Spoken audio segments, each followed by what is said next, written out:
The 3:30 p.m. meeting of the Bakersfield City Council is now in session.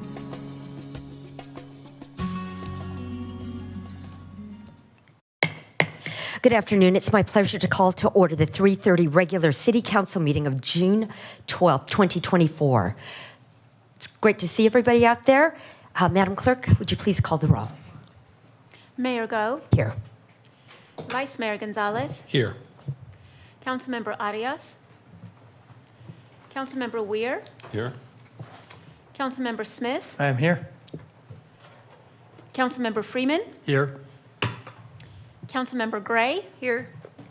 Councilmember Kaur. Thank you. And just for the record, Councilmember Arias has now entered. Let's say it's 3:31. In keeping with Council's new resolution, public statements are now received at different times depending on the item.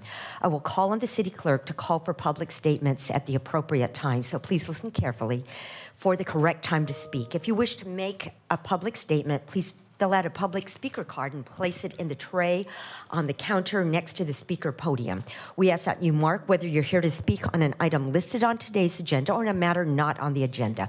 Speakers who do not identify a specific agenda item will be presumed speakers for the non-agenda public statements. If you're here to speak on an item not listed on the meeting agenda, you will be called first to speak. Statements are given a 2-minute time limit per speaker, 20 minutes total for all non-agenda item public statements. If you're here to speak on an item listed on the agenda, I will call for you at the appropriate time, so please listen carefully. If public statements become disruptive and I have to clear the chambers to regain order of the meeting, you will be called in one at a time to provide your public statement when your item is called. Everyone in attendance is expected to adhere to the rules of decorum established by resolution of the City Council. Failure to abide by the city's rules of decorum, including any disruptive behavior that interferes with our ability to have an orderly and efficient meeting, prevents the City Council from conducting the business of the city. Consider this a first warning to everyone in attendance that conduct that disrupts this meeting may result in expulsion and/or the chambers being cleared. Behavior that disrupts the meeting includes repetitive statements, shouting, interrupting staff or presenters during the meeting, speaking out of turn, an outburst from the audience, and then surpassing the 2-minute time limit. Madam Clerk, do we have any public speakers regarding items not listed on the agenda? Mayor Go, we've received one speaker card regarding items not listed on tonight's agenda. First public speaker is Terry Maxwell. Thank you.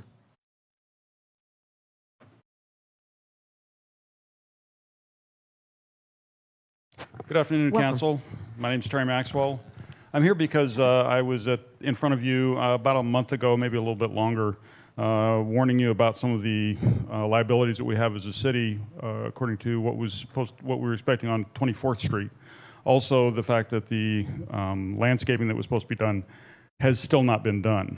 I talked with the Public Works Director, and that was a couple days after the meeting that I spoke at. And since then, nothing's been done.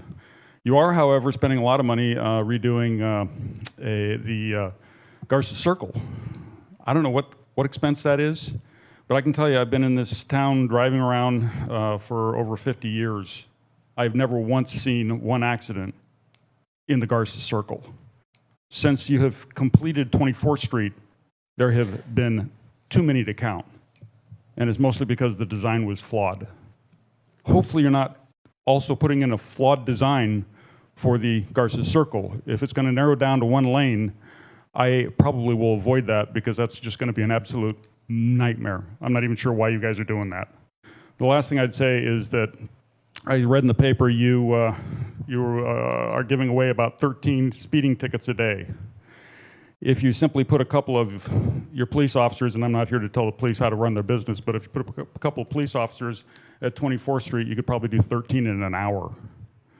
I'm not sure if we could ever get to the point where we don't have to have a fully certified police officer to stop people for speeding, but it might be something that this council should consider if there's a possibility to give that kind of a responsibility to somebody other than a fully licensed police officer in order to really get people to stop doing that speeding on 24th Street. Thank you. Thank you, Mr. Maxwell.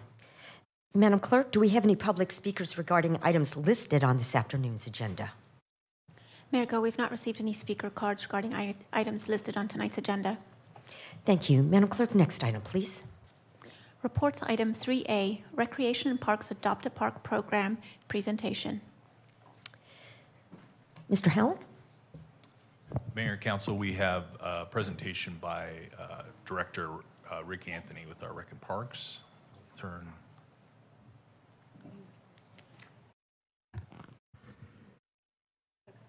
It should be up there.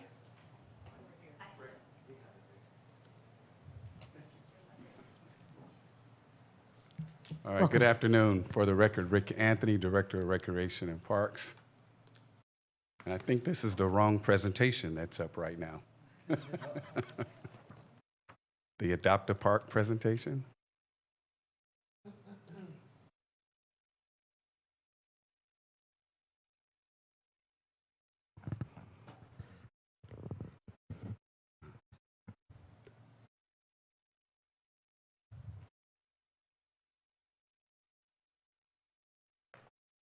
While we're waiting, I do want to acknowledge that we do have one of our unique park adopters here as well this afternoon, and he will be speaking as well. He's the Executive Director of Time for Change. His name is Jovan Dangerfield, and as you can see, he brought his posse with him today. So we're excited, more excited about hearing from them and hearing from me.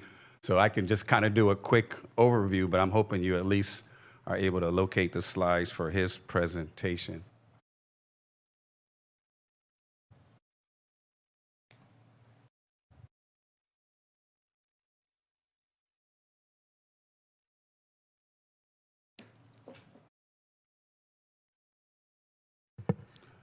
Madam Clerk, do you just need some time? Okay. We'll just For- give her for- some time. Do you want me to? Go ahead and improvise, Yeah, whatever you'd like to say. I can do that. So one of the key components to continue to make our parks safe and clean and active is to really get the community to take ownership of it. It creates a sense of pride for the community. And we have, as of recent, been very successful in getting a lot of organizations to adopt certain parks. Some of the requirements are that they have to do a certain amount of park cleanups during the month. They certainly have to make a commitment for at least a year. And what it does, it really shows, especially for those folks that may be in our parks for other reasons, it shows that this park is monitored and is cared for by the community. And it goes, when you combine that effort along with the rangers and good maintenance, it really goes a long way to turn around the culture in parks. So I already said that, so we'll get right to it. Thank you, Julie. Again, some of the requirements: 1-year agreement and at least 16 hours a minimum a month. Right now, we redesigned this program in 2023 after only really having one participant. And thanks to administrative staff who's here today, Walter and Irene, we were able to beef up the recruitment effort. We actually have the rangers going out, doing the safety meetings and meeting with the groups. And after 6 months of consecutive service to the park, you actually will get your sign, and you'll see several pictures highlighting some of the groups. So right now, we have 14 program adopters, and certainly are continuing to do a little more outreach to get more. Again, some of the pictures there highlighting this is the sign dedication that we do, and we certainly want to celebrate that. Some of our future efforts will include becoming a little more in the communication lines with a lot of schools. We have many schools that are contiguous to our parks. And if I can just highlight, in the spring, we had a Love Your Park campaign where we partner with McKinley and Emerson, Agape, and the Bakersfield Senior Center. And that was just a terrific event and an example of how schools can really play an integral part of keeping our parks safe and clean. And with that, I would like to introduce you to Jovan Dangerfield.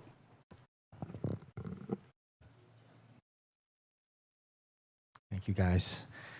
We are going to do a short presentation about our efforts at the park, but I would like to start by saying it's been an honor to adopt the park. We have just finished our first year of park adoption. And, hold your applause. No.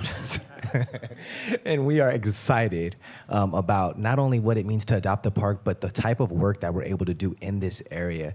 We have done advanced garbology studies to tell us about the type of activity that's happening in the park and ways to mitigate that activity, and take these recommendations along with our research papers and our environmental scans to city officials and park officials as well. So I'm going to have two of my youth come and share some of what we found, and then I'm going to close it out. So I want to introduce you to Dylan and Leslie. Thank you so much, Siobhan. Hi, my name is Dylan Dueñas Silva. I am a staff member and a youth volunteer at Time for Change. I have with me Leslie. Hello, everybody. I'm Leslie, a volunteer at Time for Change. We're going to be both collaborating and presenting our harm reduction proposals for Martin Luther King Jr. Park. We, Time for Change, have had a lot of experience with the Adopt a Park program, and we've been extending efforts to improve the experience at MLK Park through a multifaceted approach. One outcome from Time for Change efforts will be presented today. The City of Bakersfield has committed to revitalizing MLK Park to create a safe and vibrant social space. Time for Change is proud to collaborate with the city as advocates for change in our community throughout the research and action. Time for Change has completed an extensive garbology research project and submitted our findings into the representative of Recreation and Parks Department. The supervisors expressed and were greatly appreciated of our data and asked us to elaborate further on some of the potential solutions. We understand the nuance of creating a better community are complex and interwoven, so our goal is harm reduction and accessibility for the entire community one step at a time. Time for Change is proud to offer the following suggestions of harm reduction for MLK Park. The proper disposal of sharps is a strategy proven to lower the transmission rate of bloodborne viruses such as HIV, Hep B, and Hep C. Here are some pictures of syringes that we found during our last November MLK Park cleanup. There is strong evidence of reduced discarding following the installation of drop boxes. In fact, drop boxes were associated with reductions of up to 98%. Here are some photos of some of the sharps we found during our more recent MLK Park cleanups. We propose installing small singular syringes collection units that can be permanently and securely mounted to the buildings at MLK Park. These units are both tamper-resistant and inexpensive and can be installed and maintained by department crews. As you can see here on the right is an example of these units that can be purchased online. In addition, we propose labeling these units with clear, concise visual instructions and information on contacting community resources such as current behavioral health and recovery services and the park rangers. The second component in this program would be the installation of informational kiosks and signage within the park that include emergency phone numbers, community resource information, maps, event calendars, and safety information. Time for Change shares this commitment and looks forward to ongoing collaborations with the Recreation and Parks Department to achieve these goals for our community. In addition of these programs within MLK Park supports the City of Bakersfield's commitment to keeping public areas safe and clean, enhancing amenities throughout the community to improve the quality of life and attract visitors. Dr. Martin Luther King Jr. once said, "If I cannot do great things, I can do small things in a great way." Thank you so much, City Council members, for allowing us to speak on the agenda tonight. I ask all of you guys to kindly please take out your cell phones and stay connected with us. Follow us on Instagram and sign up for our Time for Change monthly newsletter. And for anyone in the audience who is interested in becoming a park adopter, you can see the QR code on there. Feel free to scan it. It'll take you to the Adopt a Park program application website. Thank you. Yeah, I'm going to pass it off to Javon Dangerfield. Thank you, Dylan and Leslie, and Time for Change for your efforts. Mr. Dangerfield. Yes, ma'am. Thank you guys for just listening to our presentation today. I'd like to close it out by saying that we are also working in advocacy efforts using film and the power of video to tell stories to the public at large about the revitalization project. We recently got together a group of athletes, collegiate athletes, and we put them in a room and had them talk about how much it meant to them to be able to pass through MLK in the good days. And we partnered up with with the city and seeing other people how they're doing so much work towards this effort, we decided to come alongside of it and advocate. With that being said, we would love to see our efforts accepted and our pleas heard by the city council to help us to see if that we can push maybe a small p policy change in terms of the kiosks at Martin Luther King Park or the syringe boxes or one or the other. We believe that through like a 3 to 4 or 5 month pilot program, we could collect data on how well the program went and give suggestions back to the city when the revitalization plan is complete and the park is made anew. Thank you guys so much for having us, and we appreciate your time. Thank you, Mr. Dangerfield, and also to Walter and Irene. Thank you for your efforts to get Adopt a Park. I've seen a lot of contracts coming before my desk for signature, so thank you very much for your efforts. Vice Mayor. And City Clerk, I'm not seeing a request to speak. Thank you, Mayor. I have a few comments, but first I have a question. What time is it? Great job, and congratulations to all of you, part of Time for Change. I'm so proud of the work that you're doing, not only at MLK Park, but throughout the community. Certainly inspiring to see all of your hearts and your dedication, your commitment to our community and improving our community one step at a time. And so I just want to thank you for all of your efforts. And I think what you have demonstrated to me today is that this is much more than just a litter pickup group. This is really a relationship building group, a group that helps us activate all of our public parks and helps build community within our parks, and also helps the city really identify specific concrete issues of concern to those communities that we serve and the neighborhoods that we serve, and helps us identify policy changes for us to pursue to help improve our parks. And that, to me, is very, very valuable. And I want to just, again, thank you and express my appreciation for bringing back those two policy options.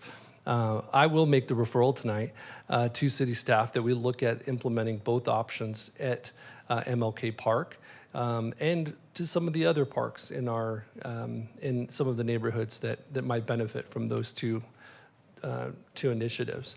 And you know, if funding is an issue, please count me in as finding resources so that we can make those projects happen. But I think we can find some dollars within the city budget. So thank you so much, Time for Change. Thank you for your efforts, and also thank you to Recreation and Parks. I've been asking for Adopt a Park program for 8 years, and it wasn't until Mr. Anthony came along in our very first meeting, brought this up, and he said, absolutely yes, this was already on your list. And certainly appreciate your staff, Walter, Irene, all of the folks who are making it happen day in and day out. We have 7 parks in Ward 2 that are adopted. And it makes all the difference in the world. It helps improve the condition not only of our parks, but also the neighborhoods in which they are surrounded. And so I just appreciate all the work that you're doing. And I think you're right, Mr. Anthony.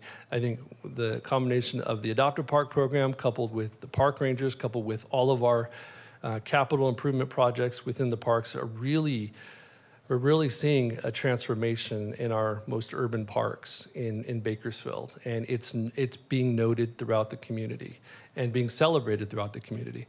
And I think we should all be very proud of the work that we've done collectively over the last few years. So thank you to your team. Thank you to everyone who's been involved. Receive and file. With that, I'll make a motion to receive and file. If a motion, please cast your votes. And Madam Clerk, for the record, Councilmember Kaur entered at 3:45.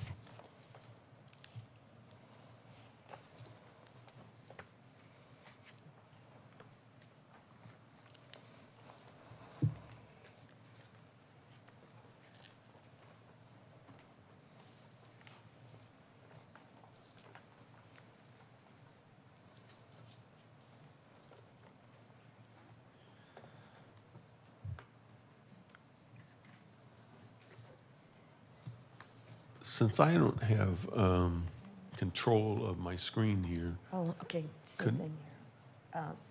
She's taking care of it. We have a couple of, there. That's it? Okay. I'm wondering, I know we're doing this section of the park, but I'm wondering, because we're talking about doing all of the parks, where are we on doing all the parks? Does anybody know that? Because these are great amenities for everybody, no matter where you live. So just to clarify your question, Councilmember, just an update on the Parks Master Plan. Is that what you're, just to clarify what the question is?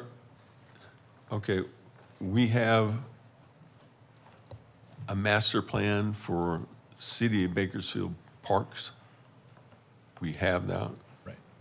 And we're functioning within the goals and the boundaries of that. Actually, in an upcoming council meeting, we will present the Parks Master Plan. I believe it's the second meeting in July. So we'll have a larger update on where we are with all the parks in terms of a Park Master Plan. And so this, we're just receiving and filing. It doesn't really mean anything right now. We have some direction to specifically look at MLK on what we can do there, and then we'll have more of an update for you on Park Master Plan in July. Okay, so it doesn't sound like it's being spread out very much. I think the goal would be, yes, to continue to have this spread out. Okay, so if it's spread out some and we have more money,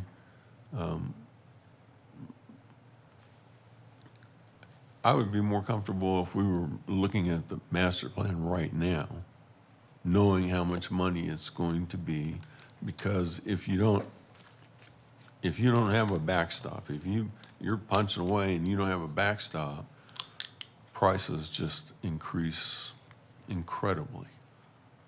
So we're going to get that receipt sent to us in July? Correct. And then we'll have more time for answers, and questions, and Correct. and funds, and what's available and what's not available, and a complete outlook of what the park plan is for the city of Bakersfield. Okay, thank you.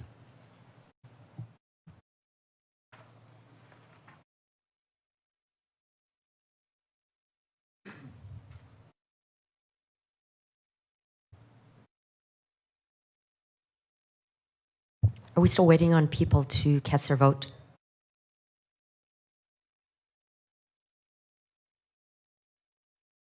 Motion is approved with Councilmember Weir abstaining. Thank you. And now, next item, please.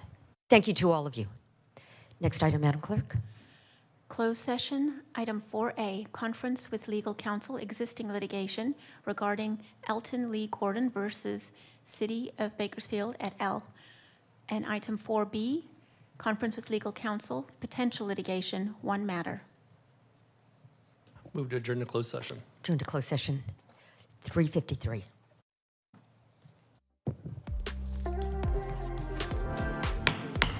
Reconvening the 3:30 City Council meeting. Madam City Attorney.